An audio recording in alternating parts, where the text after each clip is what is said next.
সকালবেলা এই সাদেকপুর, পশ্চিম সাদেকপুর হাওলাদার বাড়ি একটি বাচ্চা পাওয়া গেছে একটি পরিত্যক্ত স্থানে।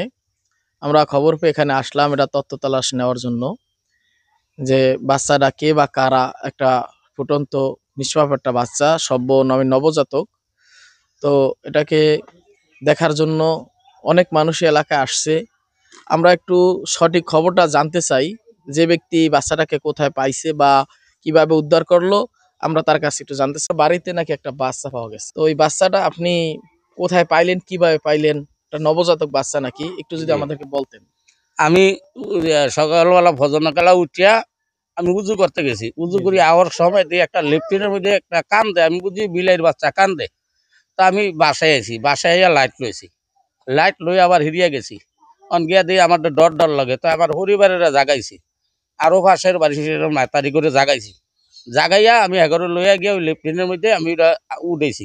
উঠে দিয়ে যে একটা ছেলে বাচ্চা ফুল টুল কাটে নাই, কোনো কিছু কাটে নাই।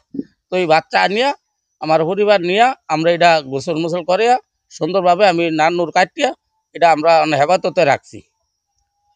এইলো আমার কথা। আপনি ওই আগে মানে ওখানে উজু করতে গেছিলেন আর উজু করতে গেছিলাম, উজু করতে যাওয়ার পরে উজু করতে যাওয়ার পরে আপনি কান্নার আওয়াজ শুনে, কান্নার আওয়াজ শুনছি। তারপর আর কি বাচ্চারা আপনি আমি বুঝি বিলাই টিলাই আবি যাবি, কিন্তু পরবর্তী টাইমে আমি উঠেছি রিস নিয়ে, যেমন আমার পরিবারের নিয়ে, আমি একলা যাইনি, আরো মানুষ লইয়া গিয়ে উঠেছি। এখন বাচ্চাটা আপনাদের হেফাজতে আমার হেফাজতে আছে, বাচ্চাটা আমি রাখছি। এখন পর্যন্ত এমন কিছু কি শুনতে পাইছেন কিনা যে আপনার বাচ্চা কে বা কারা রাখছে, এরকম কিছু? না, এরকম আমি কোনো কথাবার্তা পাই নাই। আমাকে ভাই মানুষ, অনেক মানুষ আইতে আছে, দেখতে আছে, যাইতে আছে, এইটাই। কিন্তু অন্য কার বা কার এই আশায় বিষয় এটা কিন্তু অর্থাৎ আমি জানি না। ধন্যবাদ আপনাকে। সম্মানিত দর্শক শ্রোতা, আপনারা জানতে পারলেন, আমাদের সাক্ষাৎকারটি দিয়েছে মতিন হালাদার। তিনি এই বাচ্চাটাকে উজু করতে গিয়া মানে বাচ্চার কান্নার আওয়াজ শুনে উনি আগে গিয়ে দেখেন একটা মানুষের মতন কান্না আসে। তো উনি ওনার স্ত্রীকে নিয়ে এবং পার্শ্ববর্তী আর মহিলাদেরকে নিয়ে যখন কাছে গেছে, দেখে একটা বাচ্চা তেনা ফেসানো। তো আমরা এটাকে দেখি কি হয়। দেশে প্রশাসন আছে, এলাকার ইউপি সদস্য আছে। আচ্ছা, আপনারা এখানে তারা উপস্থিত আছেন, আপনারা কি সম্পর্কে কিছু জানেন কিনা? আমরা ফজরের নামাজ পড়া শেষে পরে আসছি, আসার পরে আমার এই বড় ভাই মতি ভাই বলছে যে একটা বাচ্চা পাওয়া গেছে, তো এটা হুইনে আমরা আর কি দেখতে আসলাম।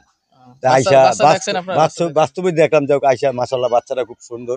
এই পর্যন্ত জানি, কিন্তু কে বা কারা থুয়ে গেছে এটা আমরাও জানতে পারি না, আমার ভাইও জানে না। আপনারা এই বিষয়ে কিছু জানেন কিছু? তো আমরা শুনলাম, শোনার পরে যে আইসিডেন্টটা বাচ্চা পাওয়া গেছে, তা আইসা দেখলাম, দেখার পরে বাচ্চাও আমরা দেখছি, বাচ্চাও খুব সুন্দর ফুটফুটিয়া বাচ্চা। আমরা সাক্ষাৎকার দেখলাম, বাচ্চা খুব সুন্দর, বাচ্চা কোলে নিয়ে আছে, ভালো আছে। ধন্যবাদ সকলকে। আমরা পরবর্তী সময় ইনশাল্লাহ এটার কোনো অভিভাবক পাওয়া যায় কিনা বা দেশে প্রশাসন আছে, প্রশাসনের আমরা দ্বারস্থ হব। ইনশাল্লাহ এই বাচ্চাটাকে আমরা দেখব। ওর আল্লাহ তাআলা হয়তো ওকে আপনার হায়াত দিচ্ছেন, আর যার কারণে ও বেঁচে আছে। আচ্ছা, এই এই বাচ্চাটা পাওয়া গেছে নাকি? বাচ্চাটা একটু নাও, দিই ছবি নাও, দিই বাচ্চাটা ছবি নাও। কি সুন্দর বাচ্চা, বুবু করে। এই বাচ্চাটা আপনি ওই আপনার হাজবেন্ড যেটা বললো, ওই আপনি অন্য মহিলাদেরকে নিয়ে মানে দেখে তারপর নিয়ে আসছেন নাকি?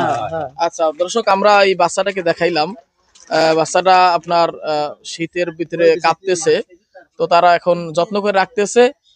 আমরাও বাচ্চাটা সুস্বাস্থ্য কামনা করি, আল্লাহকে বাঁচায় রাখছে, ও বেঁচে থাকুক। আসসালামু আলাইকুম প্রিয় দর্শক, আমাদের মেহেন্দিগঞ্জ সাদেকপুর একটা আজব একটি ঘটনা ঘটে গেল। কারণ এই যে দেখতেছেন আমার এই রাস্তার পাশে যে একটা লেফটিন, এই লেফটিনে আজকে রাতের বেলা, এই যে ভোর রাতের বেলা আমার বাবাই মসজিদে নামাজ পড়তে যাওয়ার সময় এই পুষ্করিণীতে আসছিল উজু করার জন্য। তাই উজু করতে যাইতে গিয়ে দেখে যে ছোট বাচ্চার কান্নার আওয়াজ। তাই এই লেফটিনের দিক দিয়ে গেল, পরে দেখে কি একটা ছোট একটা বাচ্চা এই লেফটিনের ভিতরে কে জানে রেখে গেছে।